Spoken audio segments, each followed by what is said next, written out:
지난 시간에 이어서 룻기 말씀 오늘 살펴보겠습니다. 나오미가 흉년을 피해서 다른 나라인 모압 땅까지 왔죠. 근데 남편 엘리멜렉이 그만 죽고 맙니다. 나오미는 당연히 아들들과 살기 위해서 애를 썼는데 두 아들이 위해서 그 모압 여자들과 결혼을 시키게 되죠. 근데 왜 하필이면 아들들을 결혼시킬 때 모압 여인들과 결혼을 시켰을까요? 그 성경에는 그 설명하지 않으니까 자세한 이유는 알 수 없지만 한 가지 추측해 볼 수 있는 게 있어요. 다른 나라에 이민을 가서 자리 잡기 가장 좋은 방법이 뭘까요? 현지인과 결혼하는 거죠. 시민권 바로 나오고, 그리고 의지할 수 있는 친척이 생기죠. 자리 잡기도 편하죠. 그리고 보호도 받을 수 있죠. 어쩌면 남편이 죽고 나니까 아들들하고 빨리 자리 잡기 위해서 이방인 모함 여인들과 결혼을 하기를 선택했을지도 모르겠어요. 남편이 벌려놓은 사업을 다시 시작하고 열심히 잘 노력만 하면 행복해질 거라고 생각했는데 아들들도 죽게 되죠. 아들을 먼저 떠나보낸 어머니의 마음이 얼마나 괴로웠을까요? 남편 대신 의지하고 살았던 아들들이죠. 아들들이 자기 인생의 전부였을 거예요. 나오미가 얼마나 하늘을 원망했을까요? 그 시편에 보면 고통을 당하는 시인들이 하나님을 향하여 원망의 말을 쏟아놓죠. 얼마나 신앙이 없으면 하나님을 원망하냐, 그런 수준이 아니라 탄식이죠. 하나님을 향해서 탄식. 원망이 섞인 것 같은 탄식. 잘하는 건 아니지만 그거라도 하는 게 나은 거. 그리고 우리 입장에서 너무 슬픈 일을 당하면 하나님 앞에 토로하죠. 하나님 어찌하여? 언제까지 제가 이 고통을 당해야 합니까? 나오미도 그랬을 것 같아요. 나오미가 원망과 후회는 뭘까요? 그냥 가뭄이 들었더라도 이스라엘 땅에 있었으면, 베들레헴에 있었으면 남편이 죽지 않았을 걸.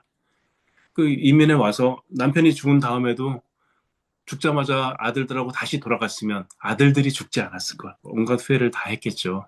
얼마나 원망하고 탄식했을까요? 나오미는 자신의 인생이 끝난 줄 알았습니다. 남편도 죽고 아들들도 죽고 재산도 다 잃어버리고 남은 거라곤 자기처럼 남편을 잃은 두 며느리. 그 세 여인이 서로 쳐다보고 울고 있을 때 얼마나 처량한 모습이었겠어요. 이제 아무 소망이 없다고 생각했는데 나오미의 귀에 하나님께서 행하신 일을 들려주셨죠. 여호와께서 자기 백성을 돌보사 그들에게 양식을 주셨다는 소식을 들었습니다. 하나님이 살아계시구나. 내 인생이 끝난 것이 아니라 하나님이 계시구나. 아무 소망도 없고 이제 끝인 줄 알았는데 살아계신 하나님, 나는 하나님께로 돌아가겠다. 나오미가 이런 신앙의 결단을 하게 되었죠. 루키 일장에서 가장 많이 사용된 단어는 돌아가다예요. 하나님의 백성은 하나님께서 날마다 부르십니다. 하나님께로 날마다 돌아가는 게 우리의 일이에요. 하나님이 뭐로 부르실까요? 예배로 부르세요. 주일 예배뿐만 아니라 나의 모든 삶과 나의 매일의 경건생활 모두가 다 예배인 거죠. 하나님께서 날마다 우리를 예배로 부르십니다. 예배로 부르심에 응답하는 것이 하나님 백성의 가장 복된 일이에요. 이 세상을 살아가는 두 가지 방법이 있죠. 하나는 사자의 삶이에요. 아침에 눈을 뜨고 딱 출근할 때부터 이제 으르렁거리기 시작해요. 지하철에도 악당들이 있고 회사에도 있고 아파트 단지마다 있어요. 악당들과 늘 싸워야 돼요. 으르렁거리면서 살아야지 됩니다. 사자의 삶이 굉장히 힘들어요. 좀 사람들도 마찬가지죠. 으르렁거리면서 싸워서 이겨야지. 내가 내 행복을 쟁취해야지 행복할 거라고 생각합니다. 착각이죠. 불행 속에서 살아가는 거죠. 으르렁거리라고 어떻게 되죠? 몸도 마음도 다 상합니다. 마음에 상처가 가득하기죠. 시간이 지나면 병들어요. 또 한 가지 삶의 방법이 있죠. 모든 걸 하나님께 다 맡기고 살아가는 성도의 삶입니다. 하나님께 모든 것을 다 맡기고 살아가는 것, 그리고 하나님의 부르심에 응답하면서 살아가는 것, 우리를 그렇게 살라고 하나님께서 불러주셨죠. 수고하고 무거운 짐진 자들아 너희는 다 내게로 오라. 내가 너희를 쉬게 하리라. 여기서 쉰다는 말이 위로해 준다는 말이에요. 수고하고 무거운 짐 다 가지고 오면 짐이 사라지는 것이 아니죠. 짐은 그대로 있어요. 근데 하나님께서 우리에게 뭘 주시죠? 위로를 주시죠. 그래서 이길 힘을 주시는 거예요.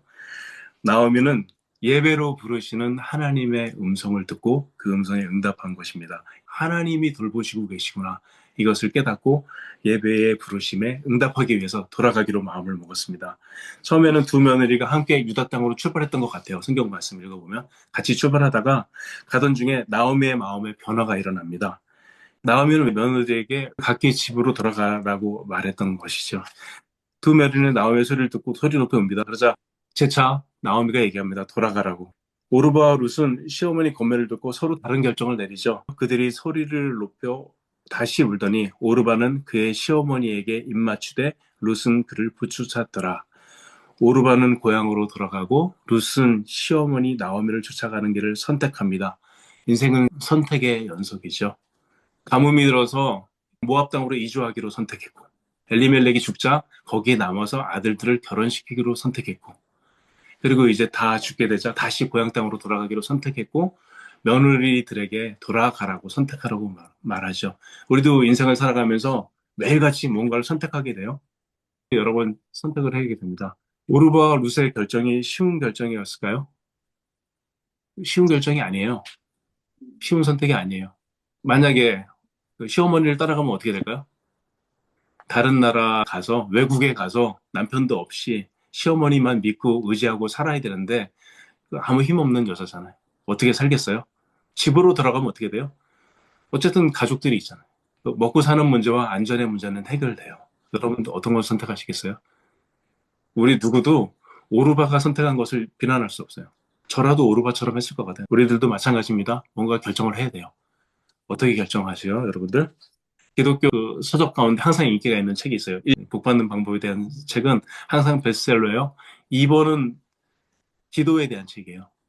그 다음으로 그 사람들에게 인기 있는 책이 하나님의 뜻이에요. 그 하나님의 뜻은 어디 있는가? 뭘 선택해야 되는데, 근데 하나님의 뜻은 과연 어디 있는가? 그걸 고민하는 분들이 책들을 많이 보죠. 그래서 하나님의 뜻을 물을 때 큰 조건이 있어요. 뭐냐면, 내 인생에 중요한 영향을 미치는 문제들에 대해서는 진지하게 깊게 기도하는 편을 갑니다. 그리고, 그리고 죄도 아니고 아무것도 아닌 것들을 선택할 때는 자유롭게 선택할 수 있겠죠. 그러나 이것이 좀 큰 문제라서 내 인생과 신앙에 영향을 미칠 수 있는 것이다. 그러면 진지하게 기도하고 결정하는 것이 좋죠. 첫 번째 조건은 뭐냐면 어떤 것을 선택하는 것이 하나님을 더 사랑하는 것인가. 이게 대전제예요. 아무거나 선택하는 게 아니고 뭔가를 선택할 때 하나님을 더 사랑하는 방향이 뭔지를 생각하면서 자꾸 선택하는 거예요. 그 노력을 하고 나가는 것이. 두 번째, 죄도 아니고 아무렇지도 않은 그 일상의 일들을 선택할 때는 합리적인 걸 선택합니다. 가장 합리적인 게 무엇인가? 하나님 가장 합리적인 것을 선택할 수 있게 지혜를 주십시오. 섭리 가운데 어떤 일들이 이루어 가실 텐데 저도 하나님의 뜻에 부합하는 삶을 살아서 그런 선택을 하기 원합니다. 저에게 지혜를 주시고 합리적인 사고를 갖게 해주십시오.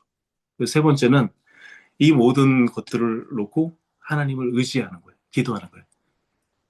너무 사소한 건 할 필요 없다 그랬어요. 그래도 우리는 만나는 모든 일에 대해서 주님 은혜 베풀어 주시기를 원합니다. 저는 늘 미련하오니 작은 선택에도 복을 주십시오 하고 기도할 때 우리가 잘못 선택했을 때도 하나님께서 섭리 가운데 우리를 인도하는 걸 경험하겠죠. 하나님이 원하시는 것은 잘하건 못하건 늘 내 마음에 들게 하기 위해서 노력하면서 나를 의지하는구나. 이걸 보시는 거죠.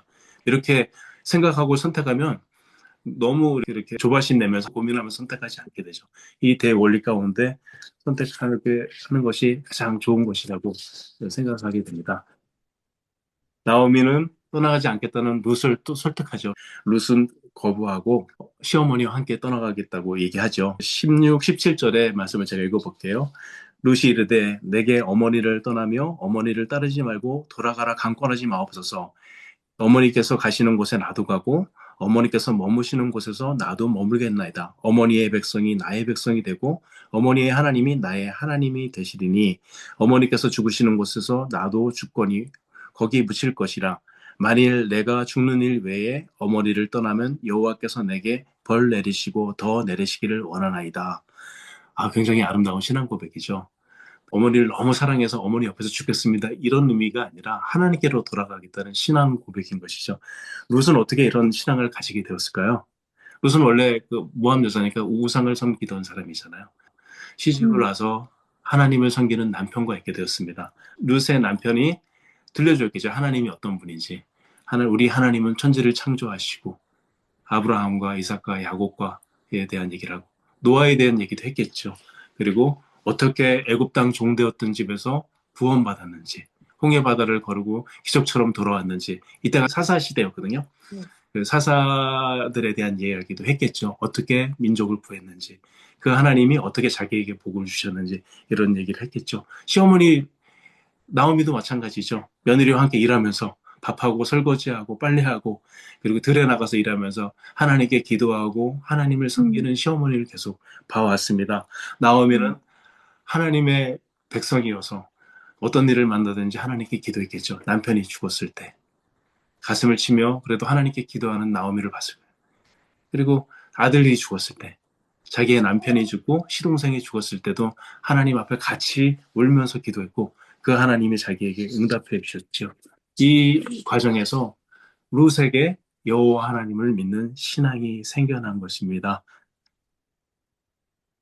우상을 섬길 때는 우상에게 아무리 기도해도 우상이 자기를 감동해주고 자기에게 응답해주고 자기에게 뭔가 주는 일이 없었는데 룻이 여호와 하나님께 기도할 때 하나님은 자기에게 다가오셔서 말씀해 주시고 감동해 주시고 또 기도에 응답해 주셔서 살아계신 하나님이라는 사실을 룻에게 자꾸 자꾸 보여줬던 거죠.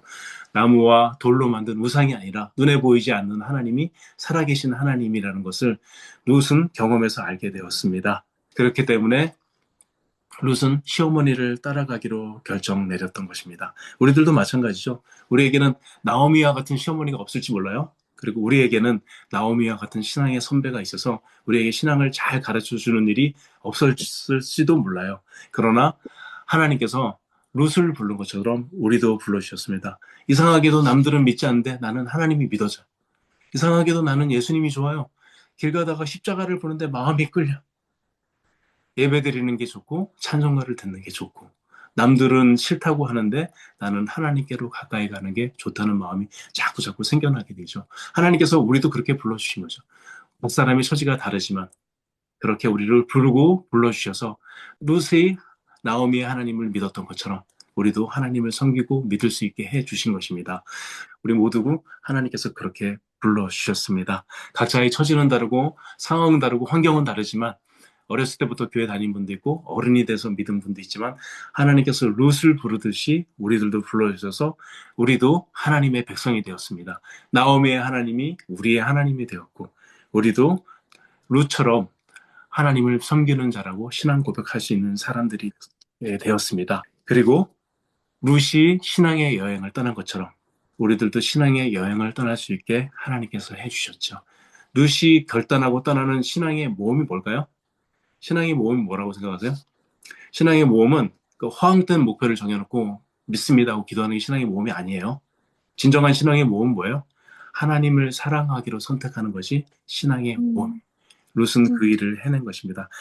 가장 위대한 신앙의 모험은 하나님을 사랑하는 것입니다. 룻의 위대함이 여기에 있죠. 고향집으로 돌아가서 편하고 안전하게 살 것을 포기하고 하나님을 선택하기로 한 것입니다. 우리들도 그래야겠습니다. 하나님을 선택하십시다. 오늘 하루를 살아가는 동안도 내 인생의 모든 문제들에서 하나님을 더 사랑하는 걸 선택하시기 바랍니다. 이것이 위대한 신앙의 모험이에요. 하나님께서 우리를 그렇게 살게 하기 위해서 구원해 주셨어요. 여러분 어떻게 살고 있습니까? 매 순간 무엇을 생각하면서 어떤 것을 기준으로 여러분들 결정하고 있습니까? 오늘 여러분들의 도전의 말씀을 드립니다. 하나님을 선택하시기 바랍니다. 하나님을 더 사랑하는 것을 선택하는 것이 가장 위대한 신앙인 것입니다. 우리들 모두 이렇게 살아가는 자들이 되었으면 좋겠습니다. 주님, 어제는 실패했지만, 오전에는 실패했지만, 지금은 하나님을 더 사랑하는 것을 선택하겠습니다. 룻의 신앙 고백이 나의 신앙 고백이 되게 하여 주셔서 저도 하나님을 사랑하는 자로 이 땅을 살다가 하늘로 올라갈 수 있게 은혜 베풀어 주시옵소서. 이렇게 고백하는 우리들이 되었으면 좋겠습니다.